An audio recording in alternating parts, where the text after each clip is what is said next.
제가 이 본문을 종종 묵상을 많이 합니다. 왜 하나님은 이삭을 번제로 바치라고 했을까라고 하는 퀘션을 하게 되죠. 정말 이해하기가 힘든 본문입니다. 하나님은 정말 그렇게 잔인한 하나님인가 이렇게 생각도 해보게 되죠. 창세기 12장에 보게 되면 아브라함을 불러서 내가 내게 지시하는 땅으로 가라 말씀을 하시면서 내가 너를 복을 주겠다. 하늘의 별처럼 바닷가의 모래처럼 내 자손을 축복하겠다 약속을 하시는데, 이 축복의 약속은 육신적으로 내 자손을 많이 줄 것이다 라고 하는 의미도 되지만, 또 하나는 영적으로 정말 예수 믿는 사람을 많이 내 씨를 통하여 줄 것이다 라고 하는 약속이나 마찬가지죠. 그런데 중요한 것은 나이가 들어서 아내 사라는 자식을 낳을 수가 없게 됩니다. 아들 욕심에 아브라함은 첩을 얻어서 이스마엘을 만들게 됩니다. 그래서 이스마엘을 통하여 하나님의 뜻이 이루어지나 했더니 하나님은 아니라는 거예요. 내 본처를 통해서 낳은 자식이어야만 계보를 이어갈 자격이 있다, 이렇게 말씀하시는 것입니다. 그런데 문제는 계속 시간이 흘러가서 어느덧 아내 사라의 나이가 89세가 되었고 아브라함은 99세가 되었어요.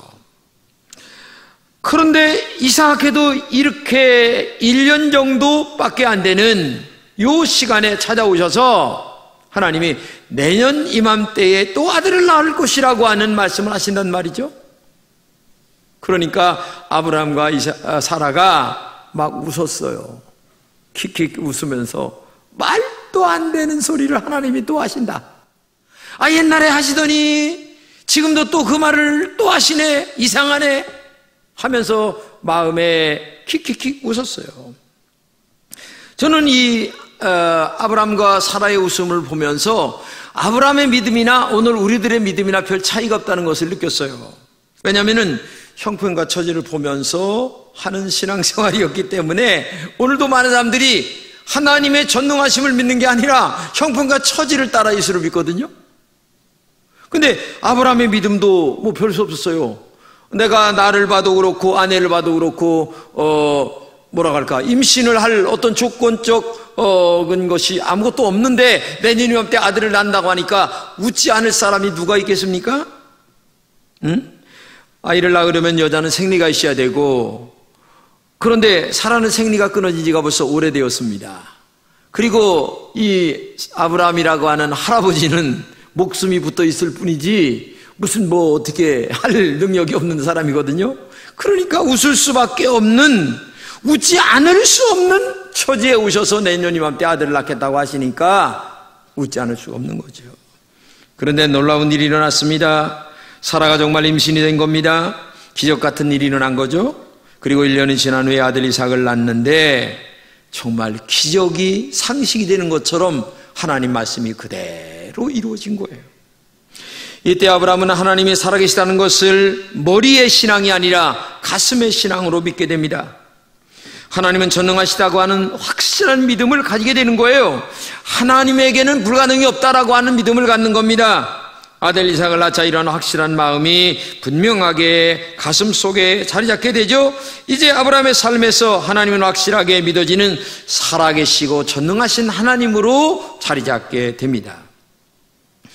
여러분 자신에게 물어보시기 바랍니다. 하나님은 나에게 어떤 분이신가 한번 물어보세요. 정말 전능하신 하나님을 믿고 있느냐 그 말이죠.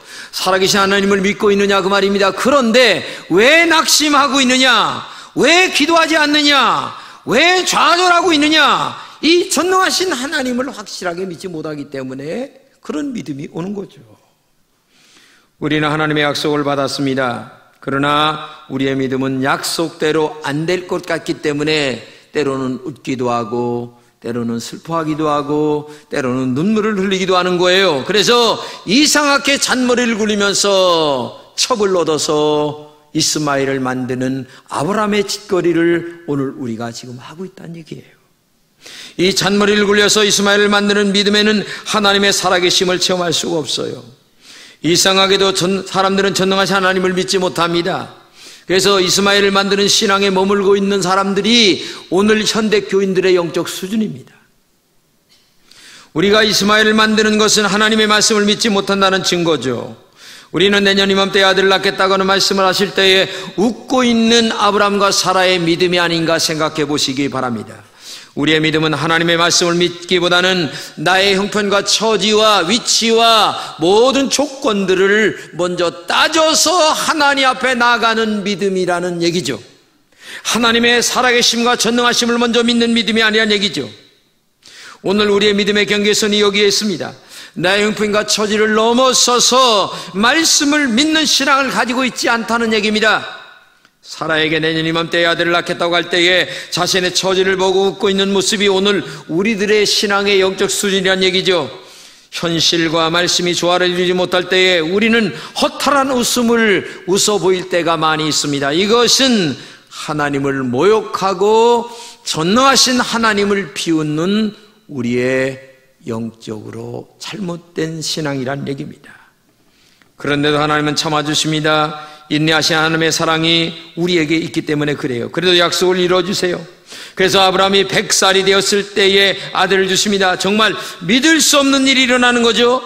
100살의 아들을 낳자 아브라함의 믿음은 하나님의 말씀을 그대로 믿는 신앙으로 이게 변화가 돼요. 내가 도저히 아기를 낳을 수 없는 처지인데도 야, 하나님은 아기를 낳게 하시는구나. 야, 하나님은 진짜 말씀대로 이루어주시네.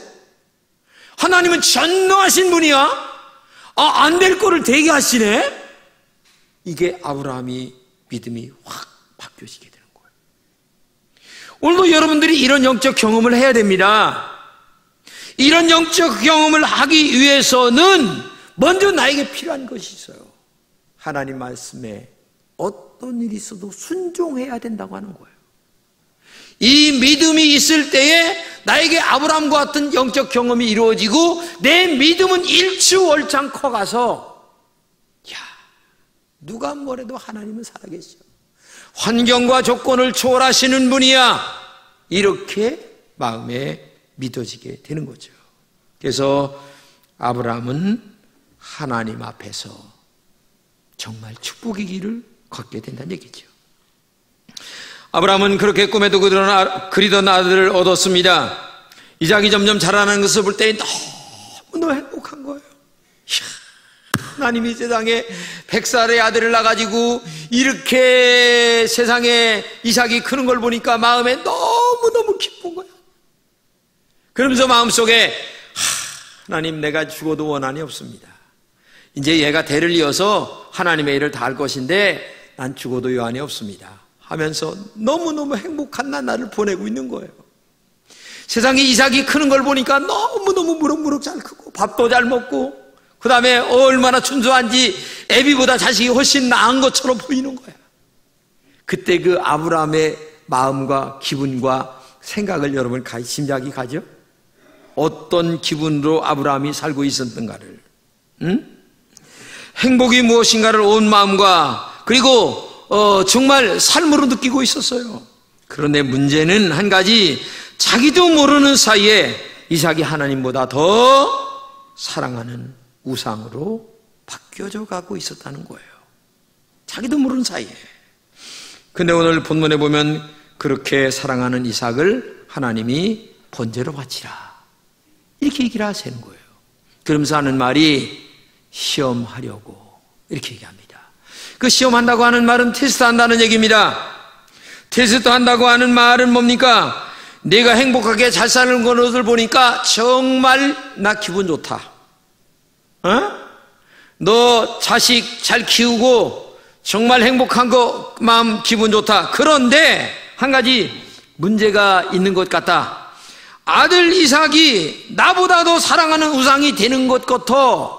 그래서 내가 아들을 더 사랑하는가, 나를, 하나님을 더 사랑하는가를 내가 테스트 한번 해보겠다. 하나님이 지금 그 얘기를 하시는 거예요. 그래서 하나님은 아브라함에게 아들 이삭을 바치라 이렇게 말씀하시죠. 사실 아들 이삭은 아브라함에게 약속한 아들입니다. 이 아들을 통하여 하나님의 뜻이 이루어질 아들입니다. 그런 아들을 사랑하는 것이 너무나 당연하죠. 그런데 아들을 사랑하는 것과 아들이 우상이 되는 것하고는 다르다는 얘기예요. 하나님은 지금 그것을 알아보고 싶은 거예요. 내가 그렇게 원하는 아들을 100살에 줬는데 100살에 준 하나님이 나를 더 사랑하는가 아니면 주신 아들을 더 사랑하는가 내가 한번 테스트해 보겠다는 거예요. 우리가 신앙생활할 때 정말 조심해야 할 것이 있습니다. 하나님보다 정말 더 사랑하는 것이 있어서는 안 된다는 얘기예요. 본문에서 약속한 아들 이삭도 테스트하시는 하나님이세요. 그런데 하물며 우리가 다른 그 어느 것이 우상이 된다면 하나님은 언젠가 우리를 테스트할지 모른다는 얘기입니다. 사람들이 제일 좋아하는 게 돈입니다. 만약에 하나님보다 돈을 좋아하게 된다면 하나님은 얼마나 마음이 아파하시겠어요. 그래서 하나님은 11조라고 하는 제도를 두신 거예요. 그래서 정직하게 11조를 하나님께 드립니다. 11조를 정직하지 않게 드린다면 하나님이 1번이 아니라 돈이 1번이란 얘기죠. 11조 얘기라면 싫어하는 분이 있어요. 나 교회 처음 나오신 분은 안 하셔도 괜찮아요.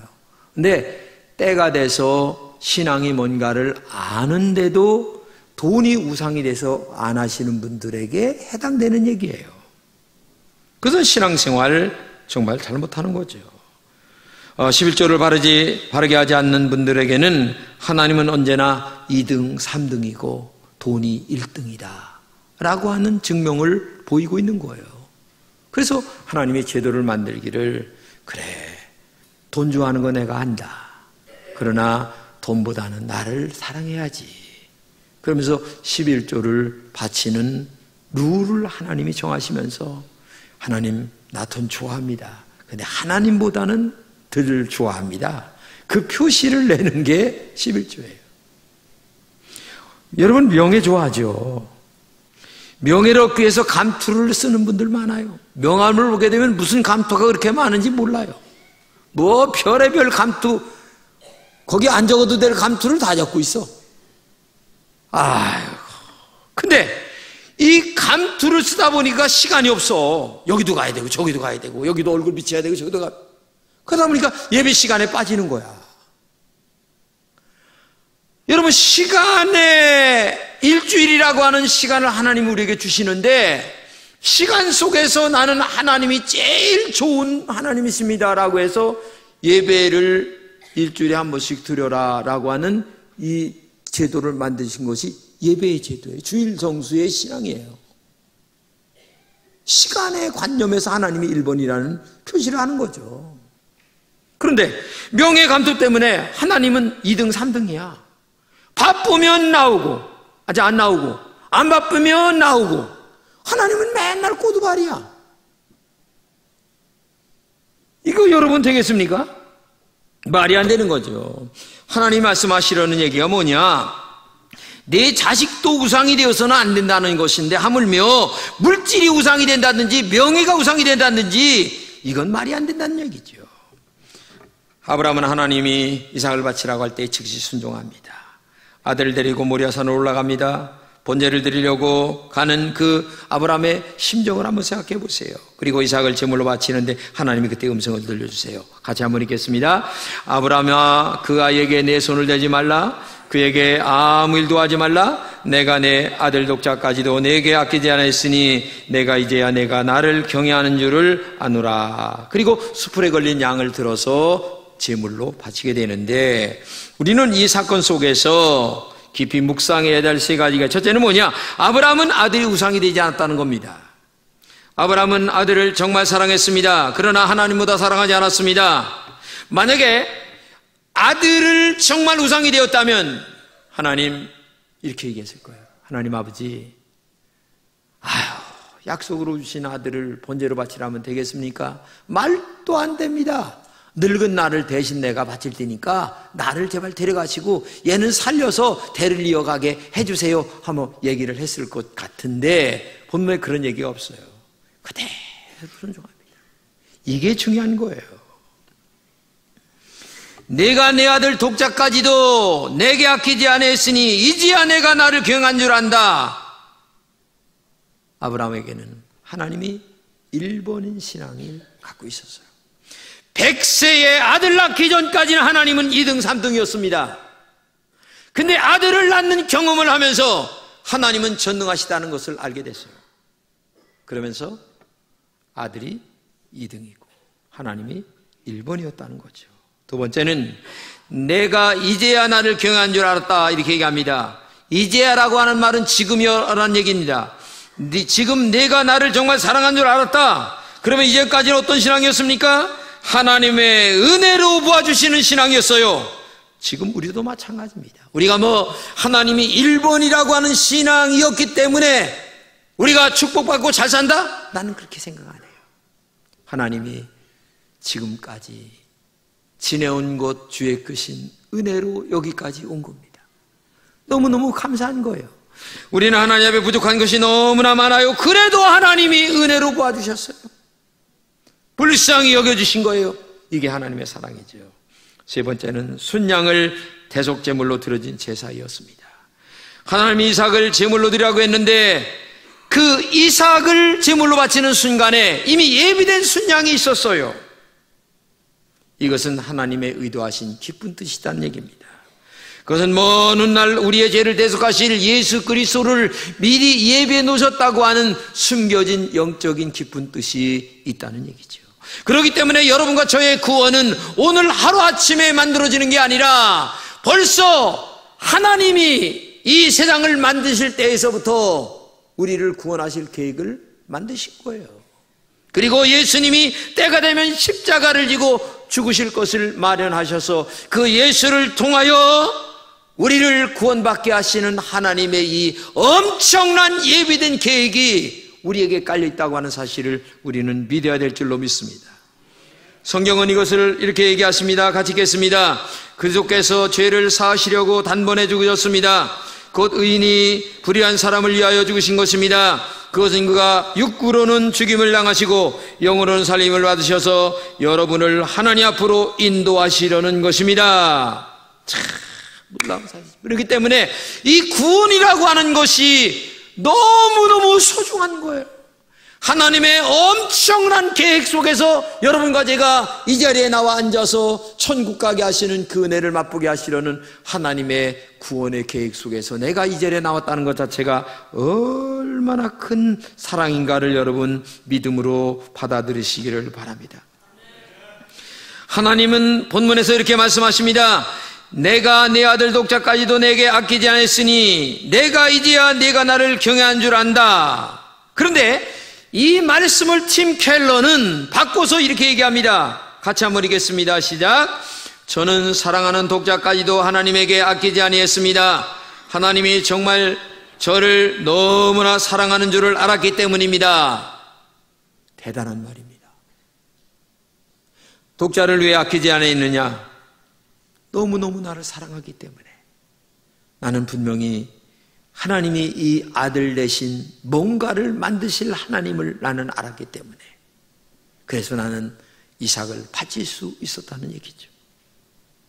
이런 깊숙한 고백이 내 가슴 속에서 신앙으로 깊이 묻어 나와야 된다는 얘기입니다. 이런 신앙 고백이 정말 우리에게 있을 때에 하나님은 이삭이 1번이 아니라 하나님이 1번인 신앙을 우리에게 보시고 축복해 주시는 줄로 믿습니다. 우리는 이삭이라는 자식 우상과 함께 살고 있습니다. 돈이라는 우상과 함께 살고 있습니다. 명예라는 우상과 우리는 언제나 함께 살고 있습니다. 이런 우상들에게 하나님은 항상 2등이나 3등으로 밀려서 신앙생활하는 게 우리들의 영적 수준이에요. 신앙생활 잘하시는 것처럼 보여도 결정적인 순간에는 하나님은 언제나 2등이나 3등이었어요. 내가 좋아하는 돈이나 자식이 언제나 1번이었다는 사실을 여러분 고백할 수 있어요? 하나님께서 이삭을 바치라고 하시는 것은 이삭을 죽이려는 것이 아닙니다. 오히려 아브라함을 복주시려고 우리에게 테스트 하시는 거예요. 이런 하나님의 본심을 알아야 합니다. 우리는 내가 사랑하는 이삭을 바치라는 것을 보면서 우리의 신앙이 흔들릴 수 있습니다. 그러나 숨겨진 하나님의 뜻을 더 깊이 이해할 수 있다면 하나님이 말씀대로 살아라, 믿음으로 살아라, 내가 1번된 신앙으로 살아라고 하시는 그 기쁘신 영적인 은혜를 안다면 하나님은 나에게서 언제나 1번이 돼야 되고 모든 것들은 2번, 3번으로 간다면 하나님은 2번, 3번이 1번은 아니지만 그 신앙을 보고 계시는 우리의 삶을 무한대하게 축복해 주실 줄로 믿습니다. 나는 그 하나님을 믿어요. 성경은 결론적으로 이렇게 얘기합니다. 같이 읽겠습니다. 주님의 천사가 하늘에서 두 번째 아브라함을 불러 말하였다. 주님의 말씀이다. 내가 친히 맹세한다. 내가 이렇게 너희 아들까지 너희 외아들까지 아끼지 않았으니 내가 반드시 너에게 큰 복을 주며 너의 자손이 크게 불어나서 하늘의 별처럼 바닷가의 모래처럼 많아지게 하겠다. 너의 자손은 원수의 성을 차지할 것이다. 엄청난 축복을 약속하시는 거예요. 여러분도 이런 많은 복을 받으시기를 주님의 이름으로 축복합니다. 그러기 위해서는 오늘 아브라함처럼 이삭이 1번이 아니라 하나님이 1번인 신앙이 되어야 오늘 이 축복을 누리면서 믿음 안에서 승리하게 될 줄로 믿습니다. 1866년 9월달 대동강변에 제네럴 셔먼이라고 하는 미국 배가 옵니다. 그 배에 토마스 선교사라고 하는 27살 젊은 사람이 한국어로 번역된 쪽복음을 들고 중국에서 와요. 근데 이게 배가 모래톱에 걸리는 거예요. 모래. 그러니까 오도 가도 못하다 보니까 조선의 군인들에게 불이 질러서 사람이 타 죽게 되니까 바다로 뛰어내려와서 강가로 가는 거예요. 근데 그때 토마스 선교사가 가슴에 쪽복음을 들고 그 모래가를 기어 올라가 가지고 자기의 목을 치는 박충건이라는 사람에게 이 성경을 읽고 예수를 믿고 총 닦아라 하면서 목이 잘려 죽었어요. 근데 이 목을 자른 박충건이가 도대체 이게 뭔가, 왜 죽으면서 이걸 나한테 읽어보라고 했는가, 그 성경을 읽다가 세상에 오늘의 장로인 영수님이 된 거예요. 나는 그 글이 엄청나게 길지만 한마디로 얘기하지만 이 27살의 영국 선교사인 이 토마스 목사가 가슴에 성경을 안고 목이 잘리는 순간에도 하나님이 1번인 신앙을 가졌다는 것에 대한 눈물이 흐르지 않을 수가 없어요. 저는 그 글을 보면서 하나님, 저의 남은 삶을 어떻게 살아야 되겠습니까? 하나님이 1번인 신앙으로 나도 살다가 죽고 싶어. 주의 보혈이 저의 가슴을 적셔주시고 오늘도 갈보리 언덕에 흐르는 보혈의 능력이 내 신앙을 좌지우지할 수 있도록 성령의 은혜가 나를 지배해달라고 하는 간절한 기도를 드리지 않을 수가 없었어요. 오늘도 여러분에게 정말 부탁합니다. 하나님은 나에게 몇 등이신가? 한번 자신에게 정직하게 질문해 보십시오. 아들 이삭이 1번인가? 아니면 하나님이 1번인가? 아니면 하나님은 나에게 항상 2등, 3등이었나? 그에게는 항상 하나님은 밀려있을 뿐이에요. 하나님은 쓰레기처럼 던져진 그런 것을 가지고 대접받을 뿐이 아니에요. 최고의 대접으로 영광을 받으실 분이 우리의 하나님이세요. 그 하나님을 하나님답게 대접하는 우리 검천의 모든 공동체가 되기를 주님의 이름으로 축복합니다.